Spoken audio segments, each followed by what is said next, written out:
행복한 상상 소보루의 성경동화 이야기 시간이에요. 저번 시간 예수님은 하늘로 올라가시면서 이 땅에 성령님을 보내어 우리를 지켜주시겠다고 말씀하셨어요.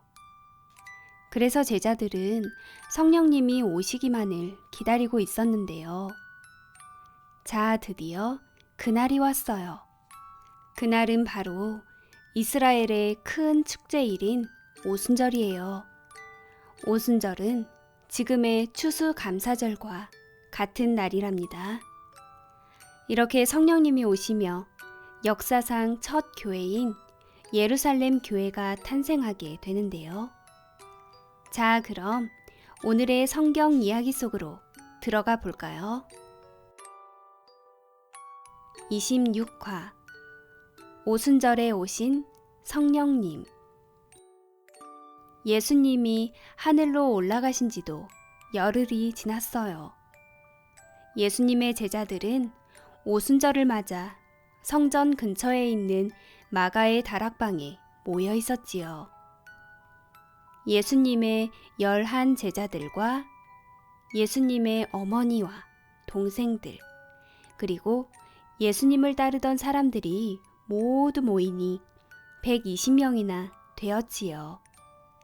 그때 베드로가 일어나 말했어요. 여러분, 성령께서 다윗을 통해 예언하신 대로 유다는 예수님을 잡아넘기는 사람들의 앞잡이가 되었습니다. 유다는 죽었습니다. 이제 유다를 대신하여 요한이 세례를 주던 때부터 예수님께서 하늘로 올라가실 때까지 우리와 함께 다니던 사람 중에 한 사람을 뽑아야겠습니다. 그 사람은 우리와 함께 주 예수님의 부활하심을 증거하는 증인이 될 것입니다. 사람들은 요셉과 마띠아 두 사람을 추천했어요. 자, 그럼 이제 제비뽑기를 하기 전 다 같이 주님께 기도드립시다. 주님께서는 모든 사람의 마음을 다 아십니다. 이 두 사람 중 누구를 택하시겠습니까? 유다를 대신하여 누가 예수님의 제자가 될지 저희에게 보여주십시오. 다 같이 기도를 드린 후 제비를 뽑자 마띠아가 뽑혔어요. 그때부터 11 제자와 함께 마띠아도 예수님의 제자가 되었지요. 그들은 다 같이 하나님께 기도를 드렸어요. 그런데 그때 갑자기 신기한 일이 일어났어요. 하늘로부터 성령이 임하여 강하고 세찬 바람이 방 안을 가득 채우고 뜨겁지 않은 신비로운 불꽃이 사람들 머리 위에 나타났지요. 아니, 이게 갑자기 무슨 일이지? 창문도 다 닫혀 있는데 어디서 바람이 불어오는 거야? 머리 위에 저 불꽃들은 뭐지? 방 안에 있던 사람들은 모두 깜짝 놀랐답니다. 그런데 놀란 것도 잠시 사람들의 마음속에 어떤 특별한 느낌이 들어찼어요. 마음이 행복해지고 한없이 기뻐졌지요. 그리고 모든 사람들에게 예수님에 대해 이야기하고 싶은 마음이 생겨났어요. 그래요, 맞아요. 바로 성령님께서 그들 마음속에 오신 것이었지요. 여러분, 밖에 나가 예수님의 말씀을 전합시다. 그래요, 다 같이 나가요. 우린 할 수 있어요. 성령으로 충만해진 사람들은 하나님의 말씀을 전하러 밖으로 나갔어요. 그때 예루살렘에는 오순절을 맞이하여 세계의 여러 나라 사람들이 성전에 가서 하나님께 기도와 제사를 드리기 위해 와 있었어요. 그래서 거리는 다양한 사람들로 북적였답니다. 예수님의 제자들은 예수님의 말씀을 전하기 시작했어요. 그런데 이때 더욱더 놀라운 일이 일어나기 시작했어요. 외국어를 하지 못했던 제자들이 성령의 힘을 얻어 각기 다양한 언어로 예수님의 말씀을 전하게 된 것이 아니겠어요? 이스라엘 각 지방의 사람들뿐만 아니라 그리스나 이집트, 터키에서 온 사람들은 제자들이 자신들의 언어로 이야기를 하자 더욱더 모여들기 시작했어요. 아니, 저 사람들은 갈릴리 사람들이 아닌가? 그런데 어떻게 우리가 사는 곳에 말들을 하지? 정말 신기하군. 저들이 술에 취했나 봐요. 그때 베드로가 큰 소리로 말했어요. 여러분, 제가 어떻게 된 건지 말씀드리겠습니다. 제 말을 잘 들어주십시오. 지금은 아침이니 술에 취한 것이 결코 아닙니다. 예수님께서 우리 마음속에 성령님을 보내주셨습니다.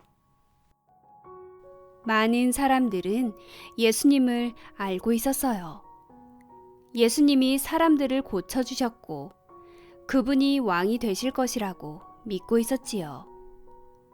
하지만 예수님은 결국 십자가에서 돌아가시게 되었고 그 후에 일어난 일들에 대해선 모르고 있었답니다. 여러분, 예수님은 그냥 돌아가시고 끝난 것이 아니에요. 그분은 3일 만에 다시 살아나셨어요.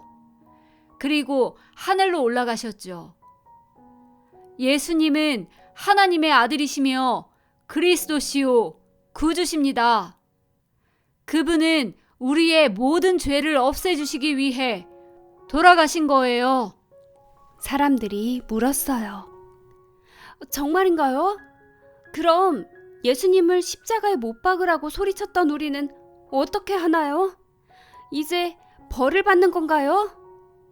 사람들이 두려움에 떨며 물었어요. 아니요. 여러분, 하나님께 여러분의 잘못을 회개하세요.